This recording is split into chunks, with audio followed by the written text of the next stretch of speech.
आपण समस्त को ओडिया तांत्रिक स्टोरी चैनल को हार्दिक स्वागत। आज भिडियो रे गोटे भल कहानी कहूँ। काशी अंचल जड़े मित्र अच्छा माँ भगवती दुर्गांकर जड़े भल साधक। से तांको प्रारंभिक जीवन ही दुर्गा सप्तशती पाठ करुथिले, नीति पाठ करुथिले। छोट बेलू जेहेतु भगवती प्रति आस्था थिला एणु तांकु चंडी पाठ बहुत भल फलित भी होउथिला। गोटे समय तांको पाखरे एभली सिद्धि आसी जाइथिला जे तांको सामना को जी भी आसुथिले तांको सह आगु कौन घटिबो ए कथा आभास होउथिला। समय क्रमे भल सरकारी चाकरी भी पाइगले। से तांको निज भौणीकर विवाह धूमधाम रे गोटे ग्रामीण अंचल रे करैले।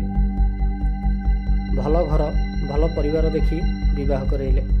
विवाहर किछि मास परे तांको भौणी उनको ऊपर शक्तिर आदेश होगाक लागिला। तांको देह को स्पिरिट आसवाक लागिला। अधिकांश समय राति रे तांको केही माडी बसुथिबार लागे। प्रथमे प्रथमे एसबू को से इग्नोर करदेले। हेले दिन को दिन एभली समस्या देखा मिलला। समस्या बढ़िया लगिला जे संभाळ हेलानी। दिने दिने तांको घरे निया लगी जाए। गोटे दिन दिन द्विपहर समय असमय तांको घरे निया लागिगला। कहा घरे? से जो झील जो बाहा होता से घरे निया लागिगला। आउ से गोटे बिराड़ी जलिकी मरीगला। से बिराड़ीटी जेहेतु तांको घरर पोषा बिराड़ी एणु सारा घर परिवार दुखरे भांगी पड़िले। किछि दिन जाइछि कि ना नहीं गोटे पारा उड़ी उड़ी आसिला आ से झीर कोଳରେ पड़िकी छोट छोट होइकी मरीगला। एसबू ता शाशु शशुर देखिकी आश्चर्य हो गले। आउ से मित्र को डकई ता हाथ रे भौणी को घर को पठेदेले। से मित्र जेते भी सेटलमेंट करने चाहिला ताहा करईदेले नहीं, हो पारला नहीं। एणु से बाध्य नहीं घर को आसिला। 15 दिन जाइछि कि नहीं झीर स्वामी जी सी आसिला। जेहेतु से भल पिलाटी एणु सबु समस्यार समाधान करने चाहिला, चिंता कला। किंतु गोटे कथा स्पष्ट जे जेबे मो मित्र निज घर को लेकिन आसिला झील 15 दिन जाए ता पाखरे रहिले किंतु कौनसी सेमिति प्रकार शक्ति आवेश देखागला नाही। तथापि ता भितरे गोटे थर दुर्गा सप्तशती पाठ करैकरी ताबिजी पिंधेकरी पठेला। ता स्वामी सह शाशु घर को फेरिबार 5 दिन पर पुणी शक्ति आवेश होबाक लागिला। कथबार्ता करी ता स्वामी जो गुरुंकर आश्रित होइतले ताकू नेकरी से गुरुंक पाखु गले। से गुरु जे तांकू अनेक प्रकार चक्र बंधन विद्या जଣା थिला। आउ जदि कहा शरीर में प्रेत प्रवेश करुला तेबे से स्पष्ट चक्रमंडल काटिकी से स्थान में प्रेत को प्रत्यक्ष कराई पारुथिले। आ लोक माने स्पष्ट से प्रेत को खाली आखिरे देखि पारुथिले। जेहेतु झीर स्वामी तांको आश्रित थिला एणु तांको सह भल संबंध होइथिला। से झीटी को लेकरी गुरुंक पाखक गले। संध्या समय रे काशीर नियम होची संध्या प्रवेश होइकरी राति आसीबा मात्रे सबु श्मशान घाट रे काली मातांकर पूजा हुए। काली माता पूजा पाइबे। संध्या समय रे तांको गुरु काली पूजा करि सारिले। आउ तुलसी पत्र बर चेर कुंकुम को बाटिकी मिश्रण प्रस्तुत कले। से मिश्रण द्वारा सेठी किछि भूमि पर जंत्र आंकिले। आ जंत्रर चारिदिगरे किछि लेंबू रखिले। प्राय 5 मिनिट पर्यंत मंत्र जप करी करी चलले। आ धीरे धीरे झील देहरे स्पिरिट आसिला। जेबे से स्पिरिट आसिला सेतेबेले जो लेंबू सब रखा हितला एकदम कला पड़ीगला। गोटे आश्चर्यजनक घटना हेटी देखा ये मिलला जे से शक्ति जो चाल चली आसिला जो जो लेंबू पर पाद थोइकरी आसिला से लेंबू कला पड़ी पड़ी गला। आउ से शक्ति एकदम जंत्रर मझामझी आसिला। मझीरे जेतेबेले आसिला सेतेबेले स्पष्ट तार छाईटा देखागला। स्पिरिट गोटे कला रंगर धुआं परिणत होईगला रूप धारण करनेला। किंतु 2 मिनिट पर पुणी से झीर शरीर में प्रवेश करगला। आ ताको पचारिबा पर से कहिला से झीर शाशुघर लोकंकर 3 पीढ़ी पूर्वे गोटे अघटन घटीला। सेतेबेले से झीर जो शशुर थे शशुरंकर जेजे से थे 4 भाई। शशुरंकर निज जेजे जी सी टिके ଅୟାସବାଜ ଲୋକ ଥିଲେ। ମଦ ଆଉ ନାରୀ ଧନ୍ଦା ତାଙ୍କର ପ୍ରମୁଖ କାମ ଥିଲା।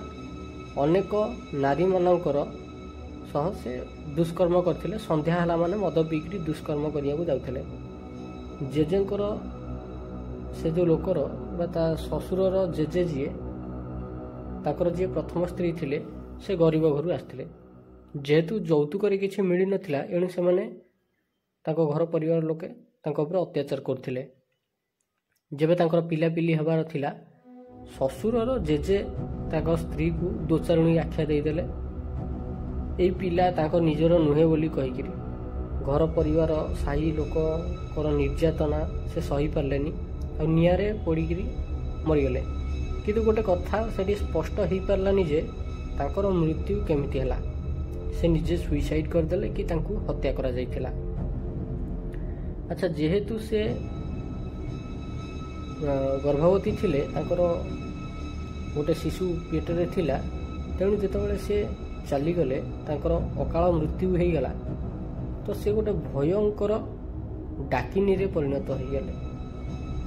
ଏତେ ସବୁ କଥା ଜାଣିବା ପରେ ଶ୍ୱଶୁର ଘର ଲୋକଙ୍କର ଆଉ ମୁହଁ ନଥିଲା ରାସ୍ତାଘାଟରେ ଟେକିକିରି ଚାଲିବା ପାଇଁ ମୁହଁ। ସେଇଠୁ ତାଙ୍କ ଗୁରୁଙ୍କ ନିର୍ଦ୍ଦେଶ କ୍ରମେ ଚଣ୍ଡୀପାଠ ଗୁପ୍ତ ନବରାତ୍ରି ସମୟରେ ଆୟୋଜନ କରାଗଲା। ଅନେକ ପ୍ରକାରର ଆବରଣ ପୂଜା ହେବା ପରେ ଯନ୍ତ୍ରମନ୍ତ୍ର ସବୁ କଟା ହେଇକିରି ପୂଜା ହେଲା। ସେଠି କ୍ଷେତ୍ରପାଳଙ୍କର ଗୋଟେ ସ୍ୱତନ୍ତ୍ର ପୂଜା କରାଗଲା, ଯଦ୍ୱାରା କ୍ଷେତ୍ରପାଳ ଶରୀରରେ ଆବେଶ ହେଲେ, ଆଉ କ୍ଷେତ୍ରପାଳ ସେ ସ୍ଥାନରେ ଉପସ୍ଥିତ ହେଇକିରି ସେ ଝିଅର ଶରୀରର ଚର୍ମ ଭିତରେ ଯେଉଁ ଲୁଚିକି ରହିଥିଲା ଡାକିନୀ ଶକ୍ତି, ପ୍ରେତାତ୍ମା ଶକ୍ତି, ତାକୁ ବାହାର କଲେ।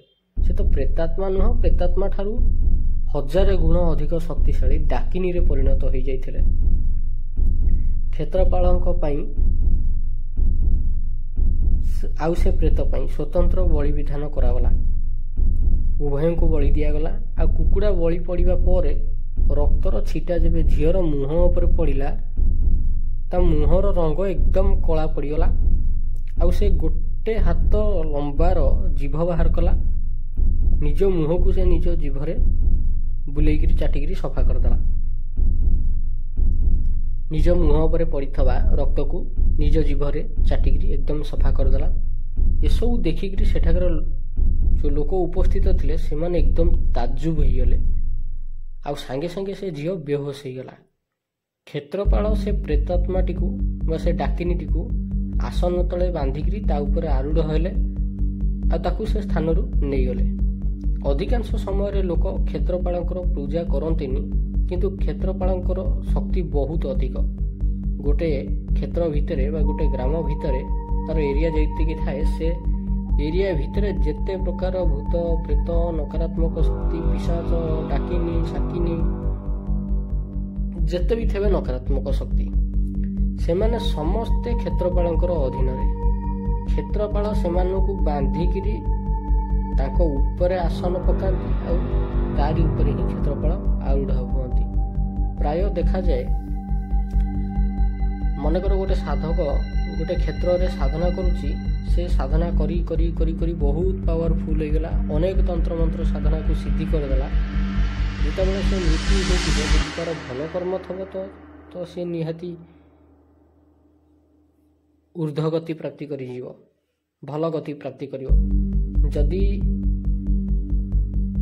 ନକାରାତ୍ମକ କାମ କରିଥାଏ ତେବେ ନିମ୍ନ ଗତି ପ୍ରାପ୍ତି କରିବ।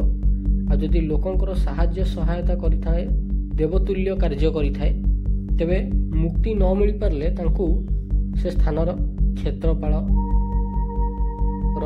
ପଦବୀ ଦେଇ ଦିଆଯାଏ ଦେବତାଙ୍କ ଦ୍ୱାରା। ଆଉ ସେ ସ୍ଥାନରେ ରହିକିରି ସେ କ୍ଷେତ୍ରର ରକ୍ଷା କରନ୍ତି। ସେଠାରେ ଥିବା ଲୋକମାନଙ୍କର, ସେ କ୍ଷେତ୍ରରେ ରହୁଥିବା ଲୋକମାନଙ୍କର ସୁରକ୍ଷା କରନ୍ତି, ତାଙ୍କର ମନସ୍କାମନା ମଧ୍ୟ ପୂର୍ଣ୍ଣ କରନ୍ତି। କ୍ଷେତ୍ରପାଳ ସେ ଆତ୍ମାଟିକୁ ତ ବାନ୍ଧିକି ନେଇଗଲେ। ଅଧିକାଂଶ ସମୟରେ ଲୋକ କ୍ଷେତ୍ରପାଳଙ୍କର ପୂଜା କରନ୍ତିନି, କିନ୍ତୁ କ୍ଷେତ୍ରପାଳଙ୍କର ଶକ୍ତି ବହୁତ ଅଧିକ। ପ୍ରତ୍ୟେକ ଗାଁରେ କ୍ଷେତ୍ରପାଳ ଥାଆନ୍ତି, ଦିଗପାଳ ଥାଆନ୍ତି। କ୍ଷେତ୍ରପାଳଙ୍କର ସାଧନା କରିବା ଦ୍ୱାରା ଗୋଟେ ପର୍ଟିକୁଲାର କ୍ଷେତ୍ରରେ ବହୁତ ଉନ୍ନତି ମିଳେ, ବହୁତ ଉନ୍ନତି ମିଳେ। କ୍ଷେତ୍ରପାଳ ପ୍ରସନ୍ନ ହେଲେ ଯେଉଁମାନେ ଜମିବାଡ଼ି ବ୍ୟବସାୟ କରନ୍ତି କିମ୍ବା ଚାଷବାସ କରନ୍ତି, ସେମାନଙ୍କର ଉତ୍ପାଦନ ବହୁତ ଅଧିକ ବଢ଼ିଯାଏ, ଆଉ ବିଜନେସ୍ଟା ବହୁତ ଡେଭଲପ୍ କରିଯାଏ। ଆଉ ଗୋଟେ କଥା, ଯେବେ ବି କୌଣସି ତନ୍ତ୍ରମନ୍ତ୍ର ହେବାର ଥବ କ୍ଷେତ୍ରପାଳ ତାକୁ ରୋକି ଦିଅନ୍ତି। ବେଳେବେଳେ ଏମିତି ହୁଏ କି ଜଣେ କ୍ଷେତ୍ରପାଳଙ୍କର ଭକ୍ତି ସହକାରେ ପୂଜା କରୁଥିବ, ସେହି କ୍ଷେତ୍ରରେ ଆଉ ଜଣେ କ୍ଷେତ୍ରପାଳଙ୍କୁ ବଳି ପୂଜା ଦେଇ ତନ୍ତ୍ର ଚଲେଇବ, ଭକ୍ତ ଉପରେ ସେଠି ତାନ୍ତ୍ରିକର ପ୍ରୟୋଗ କାମ କରିବ। ୟାକୁ ଗୋଟେ ଉଦାହରଣ ମାଧ୍ୟମରେ କହିବାକୁ ଚାହିଁବି। ମନେକର ମୁଁ ଗୋଟେ ଗାଁରେ ରହୁଛି, ସେଇ ଗାଁରେ ଆଉ ଜଣେ ଲୋକ ରହୁଛି। ମୋର ପ୍ରତ୍ୟେକ ତନ୍ତ୍ର ପୂଜା ଆରମ୍ଭରୁ କିମ୍ବା ପେଷଣା ପୂର୍ବରୁ କ୍ଷେତ୍ରପାଳଙ୍କୁ ବଳିଭୋଗ ଦେଇ ସନ୍ତୁଷ୍ଟ କରି କ୍ରିୟା ଚଲାଉଛି। ଆଉ ଜଣେ ଭକ୍ତ ସେ ଡେଲି କ୍ଷେତ୍ରପାଳଙ୍କର ଭକ୍ତି ସହକାରେ ପୂଜା କରୁଛି। ତେବେ ସେଭଳି କ୍ଷେତ୍ରରେ ଯଦି କ୍ଷେତ୍ରପାଳ ପୂଜକ ଉପରେ ମୁଁ ତନ୍ତ୍ର ଚଲେଇବି ସେ ଗାଁ ଭିତରେ ରହିକି, ତେବେ ତା ଉପରେ ଚାଲିବ। କାରଣ ଏଠି ଭକ୍ତି ଅପେକ୍ଷା ତନ୍ତ୍ର କ୍ରିୟାକୁ ବେଶୀ ଗୁରୁତ୍ୱ ଦିଆଯାଏ ଶକ୍ତିମାନଙ୍କ ଦ୍ୱାରା। ଯଦି ମୁଁ ଅଲଗା ଗାଁରେ ରହିକିରି କ୍ଷେତ୍ରପାଳଙ୍କୁ ବଳିଭୋଗ ଦେଇକିରି ବି ତନ୍ତ୍ର ପ୍ରୟୋଗ କରିବି ସେ କ୍ଷେତ୍ରପାଳଙ୍କ ଭକ୍ତ ଉପରେ, ତେବେ ସେଠି ସେଇଟା କାମ କରିବ ନାହିଁ। ଖାସ୍ ଏଇଥିପାଇଁ ପ୍ରତ୍ୟେକ ଗାଁର ଶେଷ ମୁଣ୍ଡରେ କ୍ଷେତ୍ରପାଳଙ୍କୁ ଆଗରୁ ଲୋକ ସ୍ଥାପିତ କରୁଥିଲେ। ଗାଁ ଭିତରେ ଥିବା ପର୍ଯ୍ୟନ୍ତ କୌଣସି ଲୋକ ଦେହରେ ସହଜରେ ଭୂତ ପ୍ରେତ ଲାଗୁନଥିଲା, କିନ୍ତୁ ଗାଁ ଡେଇଁକି ଯିବା ପରେ ହିଁ ଶକ୍ତି ସେମାନଙ୍କ କାନ୍ଧରେ ବସିକିରି ପଳେଇ ଆସୁଥିଲେ। ଖାସ୍ ସେଇଥିପାଇଁ ଆପଣ ଅନେକ ଗୁଣିଆଙ୍କ ଠାରୁ ଶୁଣିଥିବେ କି ଅନ୍ୟ ଗାଁରେ ରହୁଥିବା ଲୋକ ଦେହରେ ଯେବେ ଭୂତ ପ୍ରେତ ଲାଗେ ବା ଆବେଶ ହୁଏ, ଏମାନେ ଛଡ଼େଇ ପାରନ୍ତିନି ନିଜ ଘରେ ବସିକିରି, କି ଘରେ ରହିକିରି ଭୂତ ପ୍ରେତ ଛଡ଼େଇ ପାରନ୍ତିନି। ଅନ୍ୟ ଗାଁରେ ଥିବା ଲୋକ ପ୍ରତି ଏମାନେ ତନ୍ତ୍ର ପେଷଣ କରିପାରନ୍ତିନି ସହଜରେ। ତେବେ ଆଶା କରୁଛି କାହାଣୀଟି ଆପଣଙ୍କୁ ଭଲ ଲାଗିଥିବ, ଆଉ କ୍ଷେତ୍ରପାଳ ତନ୍ତ୍ର ବିଦ୍ୟା ବିଷୟରେ ବହୁତ କିଛି ଆପଣଙ୍କୁ ଜାଣିବାକୁ ଶୁଣିବାକୁ ମିଳିଥିବ।